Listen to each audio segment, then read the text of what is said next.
У каждого из этих людей вокруг меня в руках якутский хомус. На родственных инструментах играют во всем мире, но в Якутии существует своего рода культура, связанная с хомусом. И касается она не просто музыки, она касается духовной жизни. Это целая философия.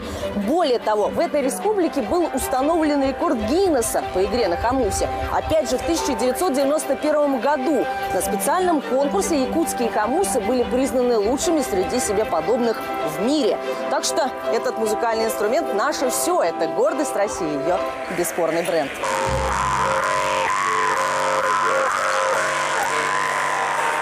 Собственно, рекорды жителей Якутии устанавливали в том самом месте, в котором мы сейчас и находимся. Но об этом позже.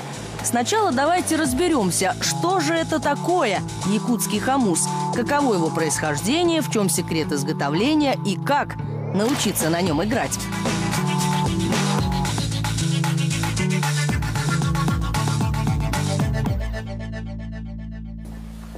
Добро пожаловать в столицу Якутии, в музей хомуса. Единственный и неповторимый в своем роде. Нигде такого больше нет. Музей эксклюзивный, и экспонаты тут под стать. Вот, например, самый большой в мире хомус высотой 1 метр. Ну и тут рядышком примостился самый маленький хомус. Самый маленький на планете хомус. Его длина 1 сантиметр. Мастер Иван Христофоров. Хомус в рабочем состоянии. На нем можно играть. Только якутские хомусы здесь в музее представлены? Нет, хомусы разных народов мира. Их очень много же. Да, более 200 стран народов мира имели этот инструмент. В Шотландии тромб называли, джуйсхарп Англии называли. Видите, вот они такой вот идентичной формы. Что формы так традиционные. Маультромель. Что самое интересное. Маультромель – это Германия, губная гармошка. Эстония пармупиль, жужжание шмеля. Красивые какие названия. Да, вот посмотрите здесь. Венгрия – даром, в стиле рококо, Франция – гумбар. Вообще в 18-19 веках вся Европа бренчала на этом инструменте. Португалия – беримбау, на нем 60-е годы студенты политическую балладу исполняли. Украина, Белоруссия, Молдова. Дрымба. Дрымба, да. Дрымба, малая народность гагаузов до сих пор для них это музыкальный инструмент. Россия. Варган. Но это самое, мне кажется, известное название. Да, Башкортостан, Алтай, вот, Якутия, Тыва, там одинаково хомус называется. А в Тыве это слово переводится музыка. Вообще весь крайний север, Долганы, Эвены, Эвенки, Чукчи, они все имели этот музыкальный инструмент. В музее сотни собратьев якутского хомуса со всей планеты. Здесь собрана огромная коллекция инструментов, как современных, авторских, так и старинных, начиная с 18 века. Вообще, происхождение этого незамысловатого устройства покрыто мраком и тайной. Специалисты пока только выдвигают версии. Насколько мне известно, есть версия, что 5000 лет назад в Европе появился первый подобный инструмент. Какие еще есть версии? Есть версии в Монголии 2500 лет тому назад до нашей эры. Это уже современные археологические раскопки. А вообще, когда этот инструмент появился, где впервые, еще никакими археологическими раскопками не доказано, не раскрыто. То есть настолько он древний, да? Да, настолько он древний.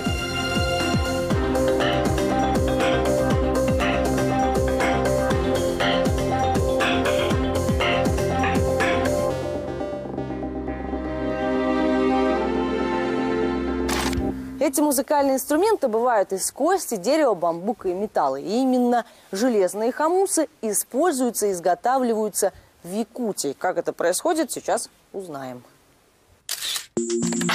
Якутская сыродутная печь использовалась для плавления руды. Воздух внутри нагнетался при помощи мехов, по конструкции схожих с кузнечными.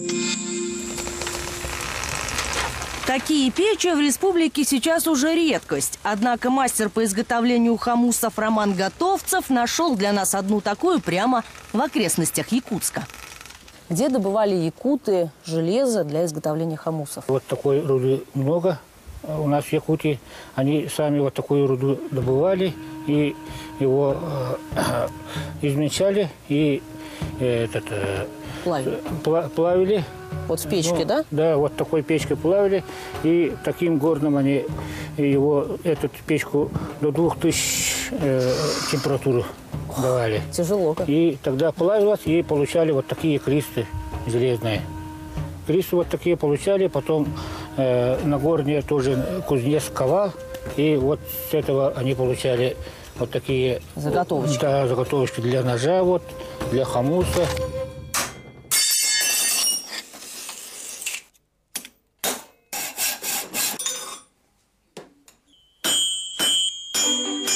Одинаковых хомусов не бывает. Они различаются по размеру, весу, корпусу, язычку, зазору. Нюансов и тонкостей бесчисленное множество.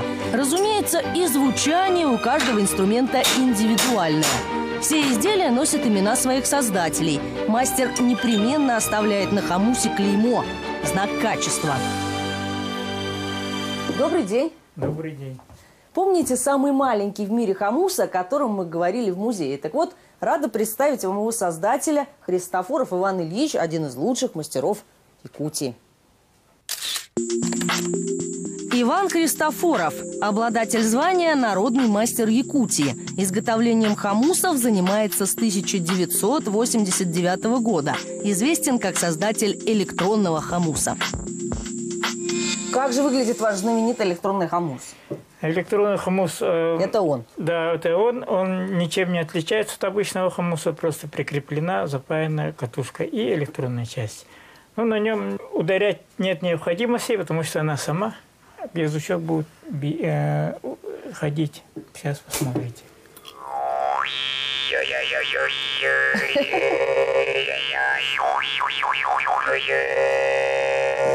Как прекрасно и удобно. Хомус для ленивых и неспособных. Так, да. А это что такое маленькое? Это хомус... Сережка? Сережки, да, прикрепляется к ушам. Так. Ну, можно на нем еще играть. И играть можно? Да. Многоликий хомус, слушайте. Так, а рядом? А рядом хомус значок прикрепляется к... То есть можно всяко себя украсить и играть, и тоже везде играть. хомусы. Ну вы затейник, Иван Ильич, а?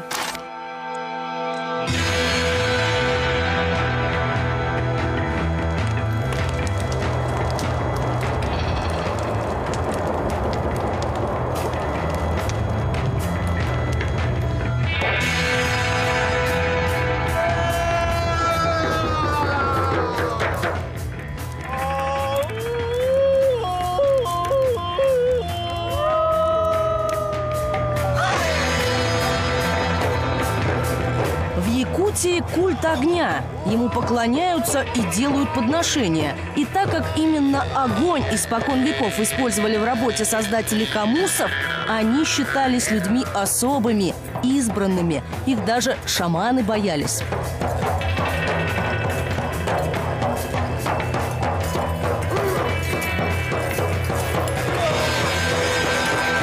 Вообще считается, что раньше хомус был шаманским инструментом. Его звуки позволяли слышать природу, устанавливать с ней особую энергетическую связь, а также создавать баланс между телом человека и окружающей средой.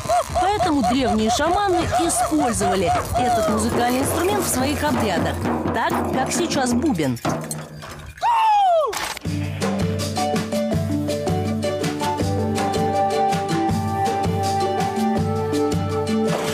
Есть мнение, что хомус в принципе благотворно влияет на человека. Он гармонизирует функции организма. Есть даже такое понятие хомусотерапия. И вот мы сейчас собираемся на такой сеанс. Нам сюда. Балаган – традиционное жилище якутов. Невысокая, вытянутая в длину четырехугольная постройка из стоячих наклонных бревен с плоской земляной крышей.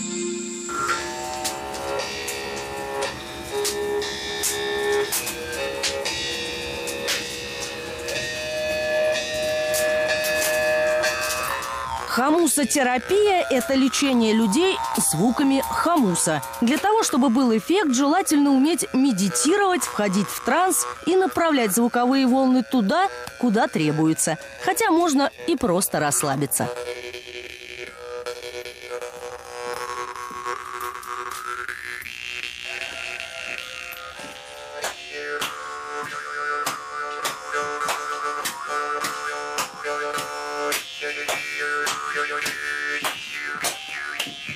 Сеанс проводит один из самых известных хомусистов в мире – Спиридон Шишигин. Он выдающийся мастер игры на этом музыкальном инструменте. Причем он музыкант-импровизатор, что ценится особо высоко. Шишигин носит гордое звание «Виртуоз мира» после победы на международном конкурсе. На его сеансы хомусотерапии в Покровск приезжают люди со всей Якутии.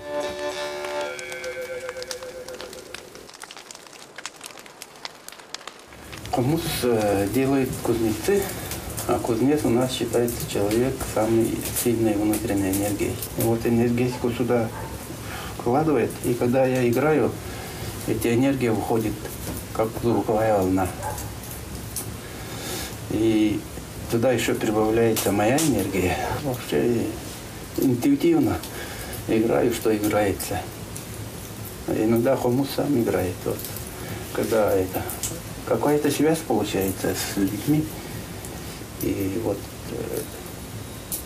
как будто хомус иногда сам играет, я тоже стою, слушаю. И получается, как бы ведет за собой. И как будто рядом этот кузнец тоже находится. Иногда бывает.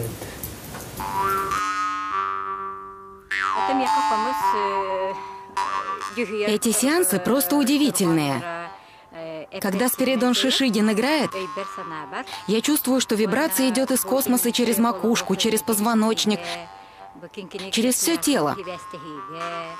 Я раньше была дальтоником, не различала цвета совсем. А после лечения все изменилось. Мир стал красочным, цветным. Вскоре мы продолжим исследовать наше все. Бесспорный бренд России – якутский хомус. В следующей части программы мастер-класс от лучших исполнителей республики и массовые выступления хомусистов Якутии. Продолжаем исследовать наше все. Бесспорный бренд России – якутский хомус. Мы уже узнали, что у этого музыкального инструмента сотни собратьев по всему миру. И что в Якутии создатели хомусов считались особыми людьми. Их даже шаманы боялись. В этой части программы мастер-класс от лучших исполнителей республики и массовые выступления хомусистов Якутии.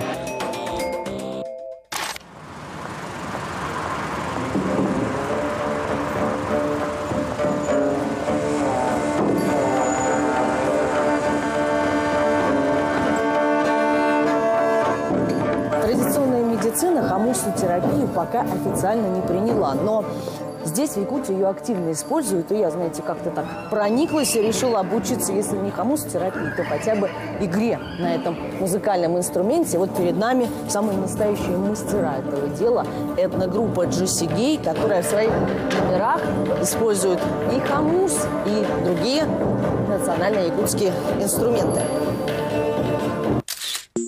Масхоба – национальный якутский инструмент, родственник ксилофона. Сделан вручную местными мастерами из дерева хвойных пород.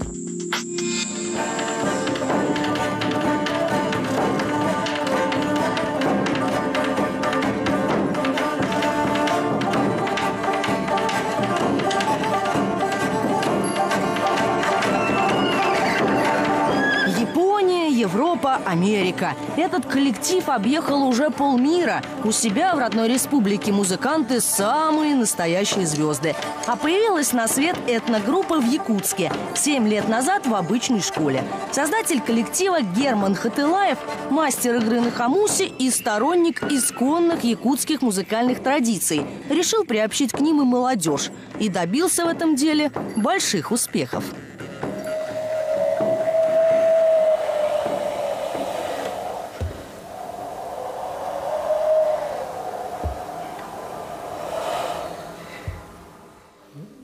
Считается, что якуты – дети природы, и наша музыка связана именно с этим. Нас вдохновляет окружающий мир, он дает возможность творить. В наших номерах пение птиц, шум ветра, капли дождя – все это мы изображаем. И, конечно, стук копыт, ржание лошади – без него никак. Вы знаете, у якутов культ этого животного, ведь, согласно легенде, наш народ произошел от небесного коня по имени Джесси Гей. В честь него и названа группа.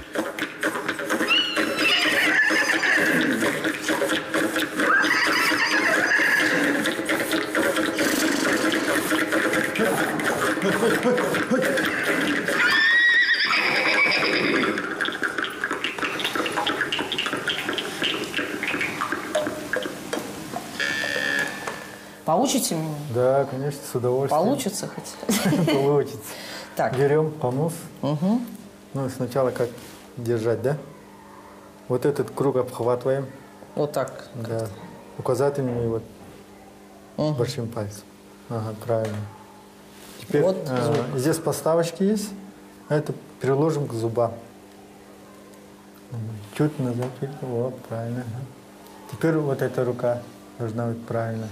Не слишком высоко. Вот так чуть-чуть, да? И с этой костью ударяем. И вот это должна работать. Запястье. Самое главное это для хамуса.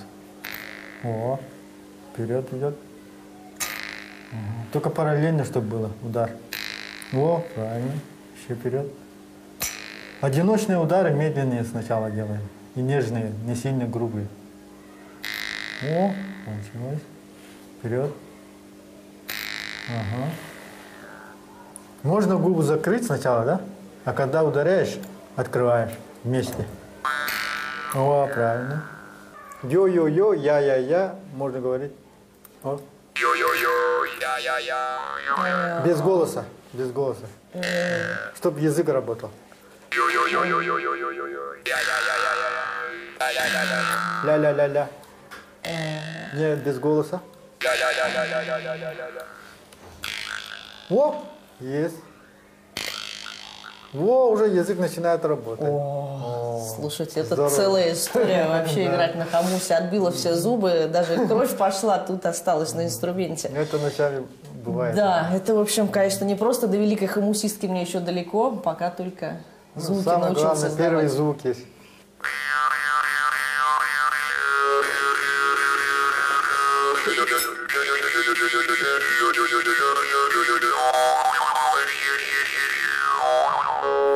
Есть кукушка, знаете, да, птичку? Конечно. Да, вот можно куковать даже.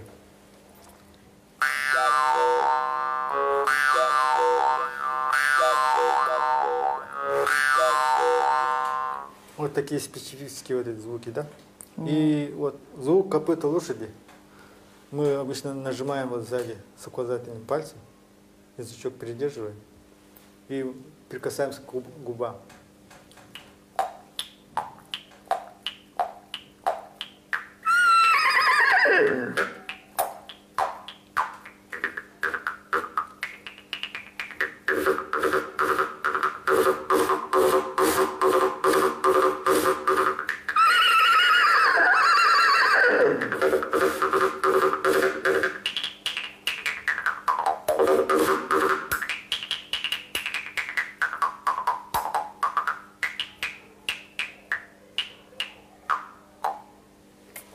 Но это просто какие-то чудеса хамуса владения, мне кажется, да, которыми я никогда... Не початый край вот этого инструмента. Точно не овладею. Да. Действительно, играть на хамусе – целое искусство. Профессиональные музыканты говорят, что учиться этому можно всю жизнь.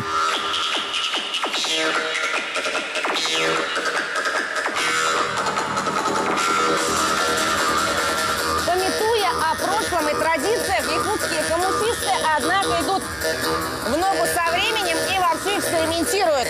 Вот, например, соединяют хамус с электронной музыкой.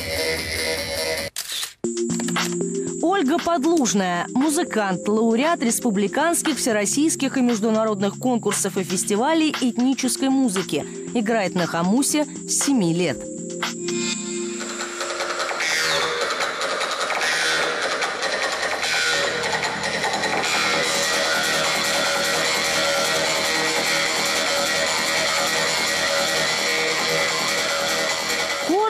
Эффектной барышни украинские, однако ее жизнь накрепко связана с Якутией. Она родилась в столице этой республики, в школе выучила якутский язык, тогда же начала интересоваться культурой народа Саха и играть на хамусе. Ну а идея интегрировать культовый якутский инструмент в электронную музыку появилась совсем недавно. Первоначально просто я взяла запись хамуса и в программе специальной наложила какие-то эффекты на него. И поняла, что звучит здорово, сочетается, несмотря на то, что хамус такой древний инструмент, но он так гармонично слился с электронной музыкой. И потом сразу позвонила диджею знакомому и говорю, может, попробуем? Говорит, да ну, как так? При чем тут хамус и электронная музыка, моя диджейская вот такая, да, деятельность? Я говорю, ну давай попробуем, по-моему, будет хорошо. И да, действительно, получилось супер. Тут же мы обкатали эту версию в клубе, сыграли, народ был в полнейшем восторге. То есть и клубная музыка сама по себе качает, да, дает вот такое вот ощущение. И еще, когда к тому же это твой родной хамус звучит, то, конечно, вообще был фурор. То есть он не выпадает из контекста времени, он, наоборот, идет вперед. Даже с оркестром я играла, симфоническим, тоже потрясающе звучит. Кто бы мог подумать, хамус, в принципе, не темперированный инструмент, у него нет гаммы, там, на нем нельзя мелодию, в принципе, сыграть. Ну, такую примитивную можно сыграть. Вот. И кто бы мог подумать, что симфоническим оркестром он тоже будет звучать. Никогда, в принципе, даже не бывает страха, что тебя не поймут, потому что, видимо, хамус, он задевает в людях какие-то определенные струны, то есть какой-то генный код, что ли, что вот в нас начинает говорить вот это вот предки, возможно, наши, да, какие-то голоса предков, которые пробуждают, и всем понятно, о чем эта композиция. Не нужно объяснять, что это про природу, про птиц, про лошадей. Человек сам знает, о чем это, он просто чувствует и видит это.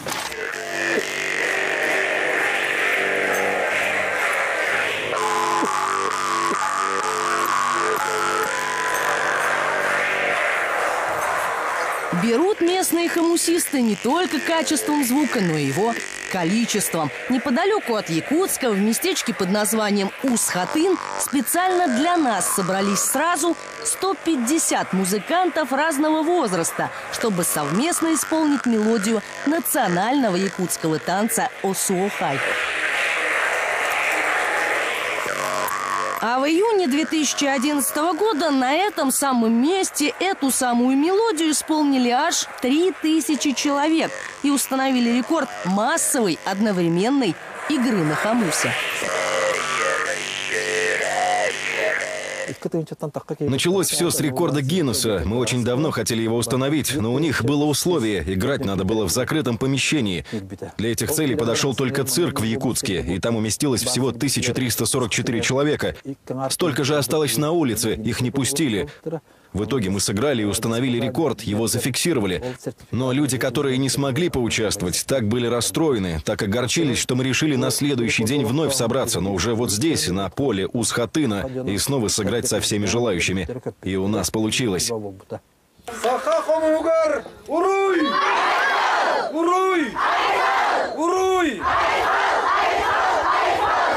И вот мы снова оказались там, где были в самом начале, среди людей, которые играют на хамусе. Но теперь, я думаю, уже ни у кого нет сомнений в том, что это не просто музыкальный инструмент. Это целый мир, это философия, сосредоточенная вот в таком маленьком предмете. Я, честно говоря, так прониклась, что не удержалась и приобрела себе хамус на память. Они, кстати, стоят недешево, от 3000 рублей, но, согласитесь, за такой сувенир никаких денег не жалко.